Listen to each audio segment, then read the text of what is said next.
In a recent interview with the Scarecrow, he was asked, "How are you so outstanding in your field?" The Scarecrow's reply was, "Hey, it's in my genes." All right, probably the worst joke of the century, but what's going on, Algebra Bros? It's Mr. C here, and we're going to go ahead and introduce the Section 1.4 note packet in this video. Let's start with the imaginary unit. All right, the imaginary unit is a number I, quote unquote number I, such that I squared is equal to -1. I know what you're thinking. How is it that we can take a number and square it and it become negative? Well, it's not going to work if you pick a real number such as 5 or -5 because squaring those will automatically give you a positive. However, as you'll see, these complex numbers, which are based on the imaginary unit, actually can be squared to give us some negatives. And it's just exactly these kinds of numbers that help us solve quadratic equations that don't have real number solutions. All right, so with that, I do want to mention that there is an alternate way of writing the definition of the imaginary unit involving the square root. So imagine taking the square root of both sides of this equation and just keeping the positive version of the square root. We would get the square root of -1 is equal to I.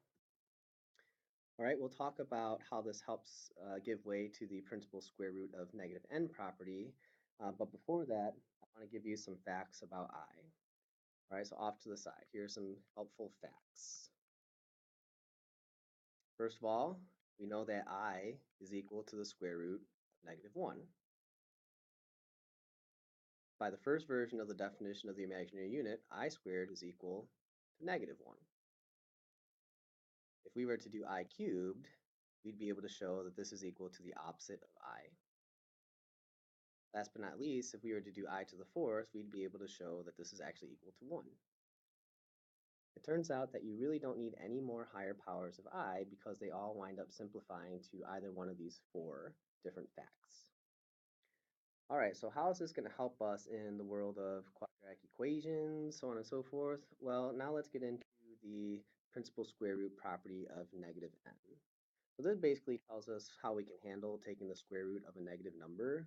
So imagine that n is some sort of real number, and of course we have the negative in front of it. So something like -24, like we're going to do in our example coming up.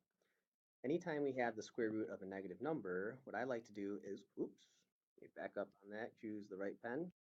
What I like to do is circle the negative sign and indicate that I'm going to be taking this out as follows. All right, so I'm going to write I, and in front of that I, I'm going to go ahead and write the square root of just regular n. I like to say pull an I out, but not literally, just figuratively, all right?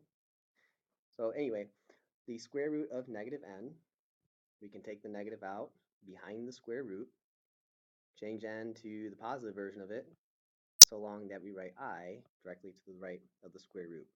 Just keep in mind that this I right here is outside the square root, okay? All right, so let's go ahead and wrap this video up with this example, the square root of -24. Notice that we have a negative sign inside here, so I'm going to circle it, indicate that it's going to come out. So let's start with is equal to the square root of 24. Okay, notice there's no longer a negative with it. Outside and to the right of this, I'll write I. Now, of course, we have the opportunity to simplify the square root of that positive number you wind up with, then you want to go ahead and take that opportunity. So for instance, the square root of 24, you could think of as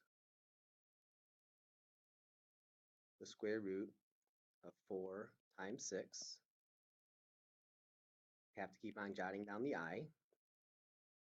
And taking the square root of each of these separately gives us 2 radical 6.